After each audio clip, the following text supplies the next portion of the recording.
बच्चों, आज हम कक्षा 7वीं की संस्कृत पुस्तक रुचिरा का प्रथम पाठ पढ़ेंगे।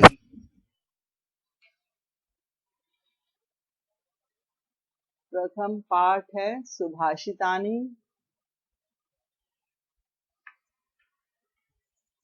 पृथिव्यां त्रीणि रत्नानि जलमन्नं सुभाषितम् मूढैः पाषाणखण्डेषु रत्नसंज्ञा विधीयते। अर्थात पृथिव्याम, इस पृथ्वी पर त्रीणि रत्नानि, 3 रत्न हैं। जल, अन्न और सुभाषित। सुभाषित का अर्थ है सुंदर वचन, सुंदर बातें, अच्छी बातें। लेकिन मूढ़ई, मूढ़ई अर्थात मूर्ख, मूर्ख अर्थात मंद बुद्धि वाले, वो मनुष्य पाषाण खंडेशु, पाषाण, पाषाण अर्थात पत्थर के टुकड़ों को रत्न संज्ञा विधीयते, मतलब रत्न, यहाँ पर रत्न से तात्पर्य है हीरा, पन्ना, मोती। तो इसमें कहा गया है वास्तव में तो इस धरती पर सिर्फ 3 ही रत्न हैं। जल, जितने भी संसार में प्राणी हैं सभी को जल चाहिए जीने के लिए। अन्न, जीवित रहने के लिए सबको अन्न चाहिए। और मधुर वचन, सबको अच्छी बातें लगती हैं, इसलिए सभी से प्यार से मधुर वचन बोलना चाहिए। लेकिन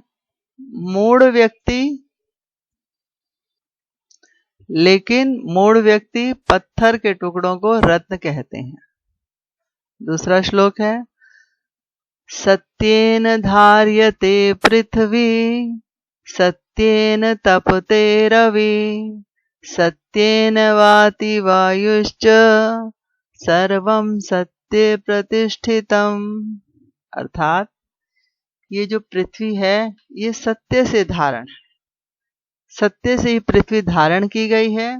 और इस सत्य के कारण ही ये जो रवि, रवि अर्थात सूर्य है, प्रकाशित हो रहा है। ये एक शाश्वत नियम है कि सूर्य जो है नियम से निकलता है, रोज अस्त होता है।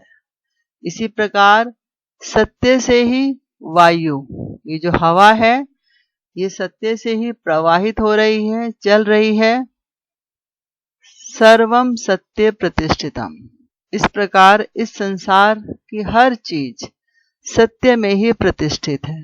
और आपको भी सत्य के अनुसार चलना चाहिए, सच बोलना चाहिए, अनुशासन में रहना चाहिए।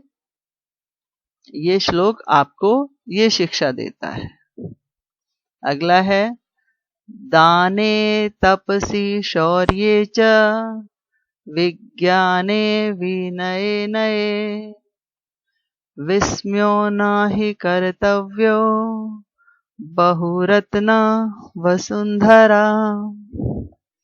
अर्थात दान में, तपसी तपस्या में, शौर्य बल में अर्थात ताकत में, विज्ञाने विशेष ज्ञान, विज्ञान यहाँ पर अर्थ हो सकता है उनके प्रयोगों में, विज्ञान के प्रयोगों में, विनय, विनय विनम्रता में, नए, नए का यहाँ पर अर्थ है नीति नियमों में, नीति के नियमों में, विस्मय, विस्मय अर्थात आश्चर्य, संदेह, ना ही कर्तव्य, संदेह नहीं करना चाहिए। बहुरत्ना वसुंधरा, वसुंधरा अर्थात पृथ्वी, पृथ्वी जो है बहुत रत्नों वाली है। आप जानते हो इस धरती से, इस पृथ्वी से 89 तरह के रत्न निकलते हैं जो मनुष्य अपने उपयोग में लाता है। अर्थात इस धरती से ही मनुष्य की सारी जरूरतें पूरी होती हैं। अगला है, अगला श्लोक सद्भिरेव सहासीत सद्भि कुर्वीत संगतिम सद्भि विवादम मैत्रीम च न सद्भिः किंचित आचरेत। अर्थात सद्भिरेव, सद्भिरेव, सद्भि एव। सद्भि का यहाँ पर अर्थ है सज्जनों के साथ। सज्जनों के साथ ही अर्थात मनुष्य को सज्जनों के साथ ही सह आसीत बैठना चाहिए। सद्भि कुर्वीत, और सज्जनों के साथ ही करनी चाहिए संगति, मित्रता। संगति अर्थात मित्रता भी उनके साथ करनी चाहिए। सद्भि विवादम, सज्जनों के साथ ही विवाद, विवाद का यहाँ पर अर्थ है झगड़ा नहीं, तर्क वितर्क। मैत्रिम च, और मित्रता करनी चाहिए। ना सद्भि, यहाँ पर है ना सद्भि अर्थात असज्जन, दुष्टों के साथ। दुष्टों के साथ किंचित आचरित, कुछ भी व्यवहार नहीं करना चाहिए। अर्थात इस श्लोक में बताया गया है कि मनुष्य को सज्जन व्यक्तियों के साथ ही अपने सारे कार्य, उनके साथ ही रहना चाहिए, उनसे ही मित्रता करनी चाहिए, उनके साथ ही बैठना चाहिए। और जो दुष्ट प्रवृत्ति के लोग हैं उनके साथ कुछ भी व्यवहार नहीं करना चाहिए। अगला श्लोक है धन धान्य प्रयोगेषु विद्याया संग्रहेषु च आहारे व्यवहारे च त्यक्त लज्जा सुखी भवेत्। अर्थात धन, धन दौलत संपत्ति, धान्य, धान्य कहते हैं अन्न को, कि धन और धान्य के प्रयोग में अर्थात उनके व्यवहार में, विद्याया, विद्या ज्ञान, संग्रहेषु च, और ज्ञान के इकट्ठा करने में। अर्थात ज्ञान कैसे इकट्ठा करेंगे? जब क्लास में आपको अध्यापिका या टीचर कुछ पढ़ाए और आपको समझ ना आए तो आपको पूछ लेना चाहिए। ऐसा नहीं शर्म के कारण आप चुपचाप बैठे रहें और आपको समझ ही ना आए। आहार में और व्यवहार में, आहार अर्थात अगर आप कहीं खाने के लिए जाते हैं तो शर्म के कारण थोड़ा बहुत खाकर खड़े हो जाए, ऐसा नहीं। आहार में और व्यवहार में त्यक्त लज्जा सुखी भवेत्। जिस व्यक्ति ने अपनी शर्म, अपनी लज्जा, अपनी संकोच को छोड़ दिया है, ऐसा व्यक्ति ही सुखी रहता है। नहीं तो संकोच के कारण आप क्लास में नहीं पूछ पाओगे, संकोच के कारण ढंग से भरपेट नहीं खा पाओगे, तो उसका कोई फायदा नहीं। तो इसलिए यहाँ पर बताया गया है कि जो अपनी शर्म, जो अपना संकोच छोड़ देता है, ऐसा व्यक्ति ही सुखी रहता है। अगला श्लोक है क्षमा वशीकृतिर्लोके क्षमया किम न साध्यते शांति खड्ग करे यस्य किम करिष्यति दुर्जन। क्षमा वशीकृते लोके, अर्थात क्षमा, क्षमा कहते हैं क्षमा करना। लोके, इस संसार में क्षमा जो है सबसे बड़ा मंत्र है, सबसे बड़ा वशीकरण है। अर्थात जो व्यक्ति क्षमा कर देता है उसका कोई दुश्मन होता ही नहीं है, मतलब उसकी किसी से दुश्मनी रहती ही नहीं है। क्षमया किम न साध्यते, और क्षमा से आप क्या सिद्ध नहीं कर सकते। अर्थात आपने जिसको क्षमा कर दिया या आपने किसी से माफी मांग ली तो आपकी तो किसी से दुश्मनी रही ही नहीं। शांति खड्ग, शांति की खड्ग, खड्ग यहाँ पर है तलवार, कि जो इंसान शांत है, जिसके पास ऐसी तलवार है जो सबसे शांति से प्यार से बोलता है, करे जिसके हाथ में, यस्य किम करिष्यति दुर्जन, ऐसे व्यक्ति का दुर्जन क्या कर सकता है। अर्थात जो दुष्ट व्यक्ति भी हैं वो भी उसको माफ कर देगा। अगर आपने किसी दुष्ट व्यक्ति से भी माफी मांग ली तो वो आपको माफ करेगा। अर्थात जिसके हाथ में शांति की खड्ग है उस व्यक्ति का दुर्जन भी, दुष्ट व्यक्ति भी बुरा नहीं कर सकता। इसके बाद करेंगे, अब हम इसका अभ्यास करेंगे। इस अभ्यास में सबसे पहला प्रश्न है उसमें लिखा है सर्वान श्लोकान सस्वरम गायत, सारे श्लोकों को स्वर सहित गाइए। अर्थात जिस तरह से मैंने अभी श्लोकों को गाया है इस तरह से आपने भी गाना है। और संस्कृत आपको तभी आएगी जब आप बोलकर गाओगे उसको। जब तक आप बोलोगे नहीं, जोर से नहीं बोलोगे, आपको संस्कृत पढ़नी भी नहीं आएगी। इसलिए आप घर में जोर जोर से बोलकर संस्कृत पढ़िए। और अगला है, दूसरा प्रश्न है, यथा योग्यम श्लोकांशान मेलयत, श्लोकों के अंशों को यथा योग्य मिलाइए। जैसे इसमें है, और ये तो आप मिला सकते हो, जैसे इसमें है धन धान्य प्रयोगेशु। अगर आपने श्लोकों को याद कर लिया तो आप वैसे ही मिला दोगे इसमें, धन धान्य प्रयोगेशु विद्याया संग्रहेशु च। ये तो आपकी जो पाठ में जो श्लोक हैं उनसे देखकर मिला सकते हो। विस्मयो ना ही कर्तव्य बहुरत्ना वसुंधरा, सत्येन धार्यते पृथ्वी सत्येन तपते रवि, सद्भि विवादम मैत्रीम च ना सद्भि किंचिद आचरेत, आहारे व्यवहारे च त्यक्त लज्जा सुखी भवेत।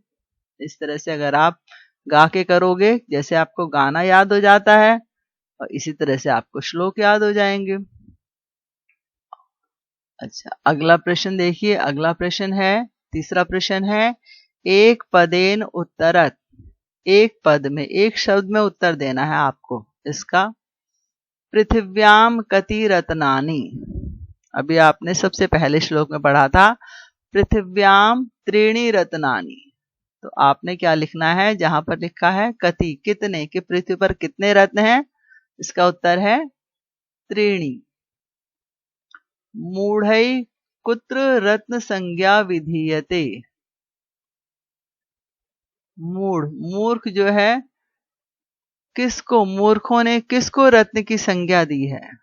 पाषाण खंडेशु, पृथ्वी केन धार्यते, पृथ्वी किसके द्वारा धारण की गई है। सत्येन, सत्य से। कई संगतिम कुर्वीत, किसकी संगति करनी चाहिए। सद्भि, सज्जनों की। लोके वशीकृति का, इस संसार में वशीकरण क्या है, किससे वश में किया जा सकता है, क्षमा से। तो ये आपने एक उत्तर में, एक शब्द में इनका उत्तर देना है। चौथा प्रश्न है, रेखांकित पदानि अधिकृत्य प्रश्न निर्माणम कुरुत, रेखांकित पदों को आधार करके इनका प्रश्न। अभी तक तो आपने उत्तर लिखने होते थे, लेकिन संस्कृत में ये ऐसा है जिसमें आपको उत्तर दिए हुए हैं और आपने उसके प्रश्न बनाने हैं। जैसे है पहला, सत्येन वाति वायु, सत्येन। अब इसमें है तृतीया विभक्ति, तो इसके लिए आपको किम सर्वनाम, किम सर्वनाम याद करना है, जिससे कि आपको पता चले किम सर्वनाम में तृतीय विभक्ति में क्या रूप चलते हैं। तो सत्येन केन, तो यहां पर आपने सत्येन की जगह लिखना है केन वाति वायु, कि किसके कारण हवा बहती है। सद्भि एव सहासीत, सद्भि, सज्जनों के साथ ही रहना चाहिए। सद्भि, सद्भि ये है प्रथमा व्यक्ति का बहुवचन, तो उसके लिए किम सर्वनाम याद करोगे तो आपको पता चल जाएगा कई, कई एव सहासीत। ग है वसुंधरा बहुरत्ना भवती, ये जो धरती है बहुत से रत्नों वाली है, वसुंधरा। अब इससे आपको पता चल जाएगा वसुंधरा, इसके लिए आ जाएगा का, कौन बहुरत्नों वाली है, बहुत से रत्नों वाली है। विद्याया संग्रहेशु त्यक्त लज्जा सुखी भवेत, विद्याया, विद्या के संग्रह से, विद्या के संग्रह में अपनी संकोच छोड़ने वाला व्यक्ति सुखी रहता है। अब विद्या के, काके की में षष्ठी विभक्ति, तो कस्याहा, कस्याहा संग्रहेशु त्यक्त लज्जा सुखी भवेत। सद्भि मैत्रीम कुर्वीत, सज्जनों के साथ ही मित्रता करनी चाहिए। सद्भि किम कुर्वीत या काम कुर्वीत, आप दोनों ही कर सकते हैं। सज्जनों के साथ क्या करना चाहिए, उनके साथ मित्रता। प्रश्न 5 है। प्रश्न 5 में प्रश्नानाम उत्तराणी लिखत, प्रश्नों के उत्तर लिखने हैं। अब पहला इसमें प्रश्न है, क है कुत्र विस्मय न कर्तव्य, कहां पर विस्मय संदेह नहीं करना चाहिए। तो इसमें ये पूरा ही श्लोक आ जाएगा आपका, जो अभी आपने पीछे पढ़ा है। दाने तपसी शौर्ये विज्ञाने विनये नये च विस्मय न कर्तव्य। तो आपने जो श्लोक याद किया है तो आपका उत्तर इसमें आ जाएगा। पृथिव्याम त्रीणि रत्नानि कानि, कि पृथ्वी पर 3 रत्न कौन कौन से हैं। इसमें भी आपका पहला श्लोक आ जाएगा। पृथिव्याम जलम अन्नम सुभाषितम च त्रीणि रत्नानि सन्ति। तीसरा प्रश्न है, त्यक्त लज्जा कुत्र सुखी भवेत्, धन धान्य प्रयोगेषु विद्याया संग्रहेषु आहारे व्यवहारे च त्यक्त लज्जा सुखी भवेत्। इसमें भी आपका पूरा श्लोक आ जाएगा। प्रश्न 6 है, मंजूषात पदानि चित्वा लिंगानुसारम लिखत। मंजूषा से, मंजूषा कहते हैं बॉक्स को, डब्बे को, ये बना हुआ है ना एक डब्बा सा, इनसे शब्दों को चुनकर लिंग के अनुसार लिखना है। शब्द हैं जैसे पुल्लिंग शब्द, स्त्रीलिंग और नपुंसकलिंग। ऊपर शब्द दिए हुए हैं डब्बे के अंदर। सबसे पहले हम पुल्लिंग शब्दों को छांटते हैं। पुल्लिंग शब्द है सुखी, तो सबसे पहले हम लिखेंगे सुखी को। फिर वह्नि, वह्नि कहते हैं अग्नि को। फिर है रवि, ये 3 शब्द हैं पुल्लिंग के। अब इसके बाद देखते हैं स्त्रीलिंग शब्द। स्त्रीलिंग शब्द है वसुंधरा, वसुंधरा पृथ्वी। फिर दूसरा है पृथ्वी, और तीसरा है संगतिम, संगति। इसके बाद जो बच गए हैं वो शब्द है नपुंसकलिंग, रत्नानि, सत्येन और अन्नम। तो आपको इसमें से छांटकर लिंग के अनुसार इन शब्दों को उनके नीचे लिखना है। 7वां प्रश्न है, अधोलिखित पदेषु धातवा के संति, नीचे लिखे हुए शब्दों में धातुएं कौन कौन सी हैं। जैसे है पद है करोति, करोति में कौन सा धातु है। तो इसमें धातु है क्री धातु, क्री अर्थात करना। इसमें हम लिखेंगे क्री धातु। अब पश्य, पश्य में व्यस्तों में दिखाई दे रहा है, लेकिन इसमें धातु है दृश, दृश का बनता है पश्यति पश्यता पश्यन्ति। भवेत, भवेत में धातु है भू धातु। तिष्ठति, तिष्ठति में है स्था धातु। तो आपने इस तरह से पूरा अभ्यास करना है, इसको अपनी कॉपी में लिखना है और इसको याद करना है।